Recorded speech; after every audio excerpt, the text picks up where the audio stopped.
Good morning. Today is the first day of September 2025. Happy New Month to all our viewers and listeners out there. My name is Winifred Weber. Sure feels good to be hosting you on this first day of the month of September. Gradually, we've entered into Ember months, and of course, this is the first of them all.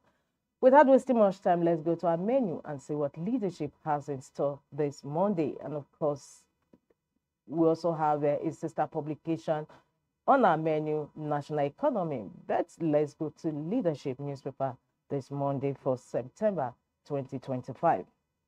Leadership's leading story says delayed capital budget stirs concerns as experts warn of rising costs. That leading story is continuing on page 4 of the paper. Delayed capital budget stirs concerns as experts warn of rising costs. Still on Leadership newspaper, we have the pictures of a tanker explosion at Yana Isolo in Lagos yesterday, just beneath the leading story. The other leading story on today's Leadership, Tinubu's government plunged 30 million more Nigerians into poverty, coming from Rufai, and that story is also on page 4 of the paper. Our leading headline story today is on from Daily Sun newspaper from the same Rufai, who made some weighty allegations. But let's continue first on Leadership. Union Bank merges with Titan Trust, retains name. 2 babies, 12 others die in Zamfara boat accidents. Alleged blasphemy, police condemn jungle justice over killing of Niger woman. AJ fleets, others push Nigerian aircraft insurance costs higher. APC wins 20 councils in Rivers local government polls, PDP 3. That story is on page 28 of Leadership. APC wins 20 councils in Rivers local government polls, PDP 3. Of course, the local government polls was conducted over the weekend in Rivers State. And the outcome of the polls says APC won 20 council seats, while PDP won 3. Dangote Group mourns Ruth Otabo, condoles with family, friends. Of course, this is a sad news, especially from the Otabo family. And many Nigerians remember the BB Niger winner, that is Fina Otabo, who is a sister to the deceased. May the soul of the departed rest in peace. On the business bus of Leadership today, AKK gas pipeline land firm owners decry non-payment of compensation. AKK gas pipeline land farm owners decry non-payment of compensation. We've paid 99% of compensation, NNPCL. From that, we move to the stories about the masthead of Leadership. Tinubu failed to all geopolitical zones. Minister, police mourn as SIGP Arase dies at 69 in Abuja. May the souls of the departed rest in peace. From the cover, we move to the page 3 today, where we have the case for passport fee increase. Today stand in Leadership, the case for passport fee increase. The Nigerian Immigration Service announcement of increased passport fees from 50,000 naira to 100,000 naira for the 32-page passport, and from 100,000 naira to 200,000 naira for the 64-page version has predictably triggered outrage across the country. Former presidential candidate of the Labour Party, Peter Obi, has condemned the increase as yet another burden on struggling citizens, while many Nigerians view it as a further evidence of government insensitivity to economic hardship. However, in our view, a careful examination of the facts suggests that this fee adjustment, while painful, is both necessary and justifiable. The criticism of these increases, though emotionally understandable, fails to acknowledge the significant improvement in passport services under Interior Minister Olubunmi Tunji-Ojo's reform program. We move to the conclusion, where, of course, the paper takes a stand, and let's see the stand this time around. It says the passport fee increase affects primarily middle-class and upper-middle-class Nigerians who can afford international travel, exactly the demographic that should bear the full cost of premium government services. The argument that passport fees represent a third increase in 2 years also lacks context. Nigeria has experienced significant inflation during this period, making fee adjustments inevitable for any service provider. The alternative would be deteriorating service quality as costs rise while revenues remain static. Given the improvements achieved in passport service, these increases represent value for money rather than arbitrary price gouging. Stands today from leadership, the case for passport fee increase. From our stand, we are going to the back page of the paper where we have guest columnist today, who is replacing Dakuku Petty's side, who is unavoidably absent on today's column. Joshua Ocheja is the guest columnist. He said, Reno Omokri slipped on this one. Reno Omokri slipped on this one. Reno Omokri is indeed a table shaker. He shakes the table at his whims and caprices. I envy his guts. He's not afraid to make his opinion known on issues of national importance. His recent trip by road to Kaduna from Abuja with scores of journalists is one of such instances. However, the quote from today's guest columnist, Reno Omokri slipped on this one. We must be circumspect in telling stories about security operations. Guest columnist Joshua Ocheja.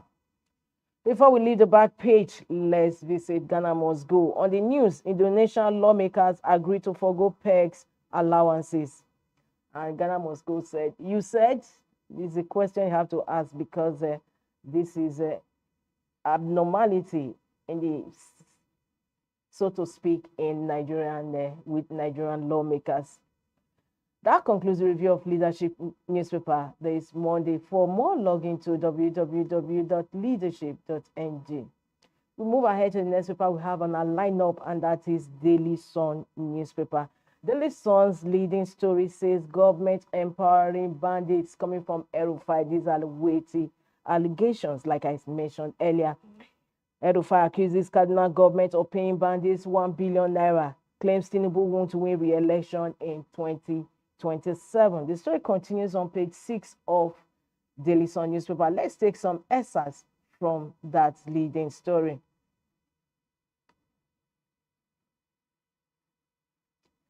It says government empowering bandits Rufai. Former Kaduna State Governor Malam Nasir Rufai has alleged that both the federal government and the Kaduna State government are worsening insecurity by empowering bandits, claiming the state's administration paid as much as 1 billion naira to criminal groups. He noted that such mercantile relationship only emboldened criminal networks rather than curb violence. In a candid assessment of the political landscape on Sunday in an interview on Channels Television, Rufai warned that President Bola Tinubu has no clear path to re-election in 2027, despite incumbency advantages. Rufai berated the incumbent, the Kaduna governor, Uba Sani, for literally being in bed with bandits instead of taking them on. He said, I was governor for 8 years, and during that time, only 2 schools were attacked. But this government has been around for 2 years, and already 3 schools have been attacked. And they paid the bandits 1 billion naira the first time the school was attacked. They are paying bandits and they are apologizing. When asked if he has evidence to back up his allegations, he said they are paying bandits and apologizing to them. Let the governor or anyone come and deny it. We have the evidence. They are paying bandits. They are empowering them. It will not work, and it has never worked anywhere in the world. We just took some excerpts from the leading story for today's Inside Nigeria, which incidentally is the cover story on Daily Sun. Government empowering bandits. Rufai accuses Kaduna government of paying bandits 1 billion naira. Claims Tinubu won't win re-election in 2027. Still on Daily Sun newspaper, fresh concerns over sustainability of federal government's new debt strategy. 1 trillion billion economy target under threat, stakeholders warn. This story is on page 2 of Daily Sun. Tinubu fair to all Nigerians, federal government. CUPP, ADC, Labour Party, PDP knock police over ban on political gathering. Say directive to hotels orders unconstitutional, void threat to democratic freedom. Ex-Justice Minister Aduaka attacks Elia slogan, calls it undemocratic. Ex-Justice Minister Aduaka attacks Elia slogan. Elia, Governor Hyacinth Elia, is the governor of Benue State, calls it undemocratic. That story continues on page 18 of Daily Sun. And still on Daily Sun newspaper, as we move towards the masthead, Union Bank of Nigeria completes merger with Titan Trust Bank. Beside the masthead of Daily Sun, outrage over burning of woman in Niger. The story is on page 4 of Daily Sun newspaper. For more, log into www.thesun.ng. From the Sun, we move ahead to the next paper we have on our lineup, and that is the Daily Times. The Daily Times leading story this Monday: pension, PENCOM DG, National Labour Congress presidents meet as Labour insists on inclusion. The story is on page 8 of the Daily Times. U.S. closed embassies in Abuja, Lagos today. Federal government denies bias allegations, says Tinubu fair to all Nigerians. Nigeria's broadband penetration falls to 48% 2025 target in jeopardy. SIGPR asset dies at 69. Nigerian Stock Exchange extend bearish run as investors lose 439 billion naira in 1 week. And that takes us to the story atop the masthead of the Daily Times. 2027, Tinubu's adoption stops no one from contesting APC tickets coming from Agungu. And that also concludes the leading stories on the review of leading stories on the Nigerian Times Daily Times this Monday. For more, log into www.thedailytimes.ng. From the Daily Times, we move ahead to the next paper we have on our lineup, and that is the Punch newspaper. Like I mentioned earlier, local government polls took place, was held or conducted in Rivers State on Saturday. And the aftermath, APC won most of the seats, with PDP winning 3 seats. Rivers local government poll, Atiku demands annulment as Wike reasserts control. Fubara loses local government, APC wins 20 local governments, PDP claims 3. FCT ministers control temporary Rivers elders. Leading story on the Punch. This Monday, the Rivers local government poll, Atiku demands annulment as Wike reasserts control. We have the picture of a Palestinian man evacuating the Ariman neighborhood of Gaza City and boys in the rubble of a collapsed building in the Nuseirat camp for Palestinian refugees following an Israeli strike on Sunday. We move towards the masthead of the Punch. Infractions: federal government threatens to disconnect Gencos from power grid. Tinubu police mourn as SIG Arase dies at 69. Reps deny alleged planned showdown with Speaker. Northwest leads in fake projects with 5.97 trillion naira coming from federal government. And that also concludes review of front headline stories on the Punch this Monday. For more, log into the website of the Punch newspaper.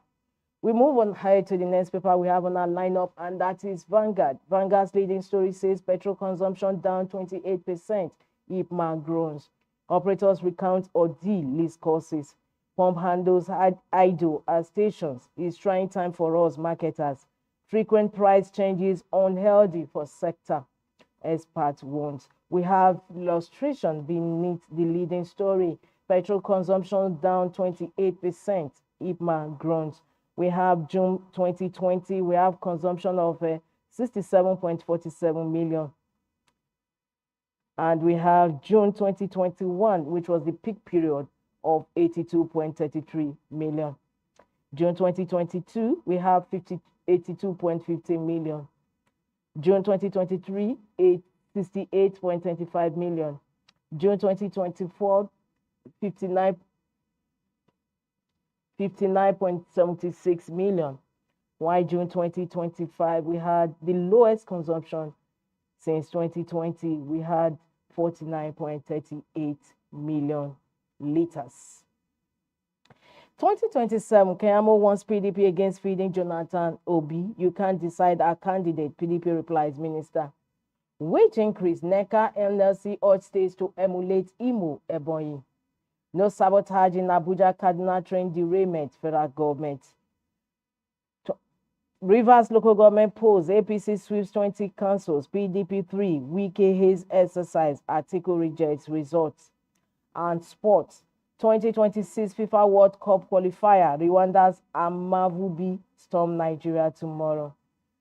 We move ahead to the masthead, GTCO, that is a Guaranteed Trust Bank Company Holdings, increases bank's paid-up capital to 504 billion naira. Union Bank completes merger with Titan Trust Bank. Tinubu has been fed to all sections of Nigeria's federal government. Tinubu Okiro orders mourn as SIGP Solomon Arase dies at 69. That concludes the review of headline stories on Vanguard this Monday. For more, log into www.vanguardngr.com. From Vanguard newspaper, we move ahead to the next paper we have on our lineup, and that is Leadership sister publication, National Economy. National Economy is a weekly business newspaper on the stable of Leadership newspaper group. The leading story on the print this week: 17 million air travelers, 134,000 tons of cargo face disruption as financing, forex volatility, infrastructure gaps threaten Nigeria's airlines. Operators grown over 200% jet fuel hike. Survival difficult without single-digit loans, airpace boss. Leading story on this week's National Economy print: 17 million air travelers, 174,000 tons of cargo face disruption. Social safety nets as buffers and economic reforms. The story continues on page 21 of National Economy. And atop the masthead of National Economy, GIZ, EU backs small claims courts to support Nigeria's MSMEs. Federal government inaugurates advisory committee on National Building Code. The story continues on page 5 of National Economy. Before we leave the National Economy, let's move to page 3, where we have the editorial. And its editorial this week is on Tinubu's reforms and the promise of foreign direct investment. Tinubu's reforms and the promise of foreign direct investment is the editorial in this week's National Economy.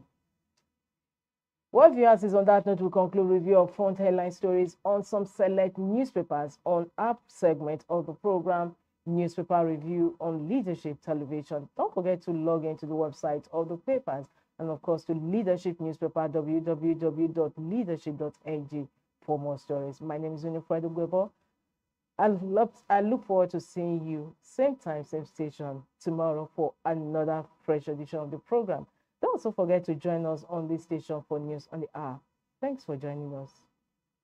Thank you for watching. For sponsorship and advert placements, please contact 080-3688-6158. Last Word Leadership Podcast Studio. You have the last word.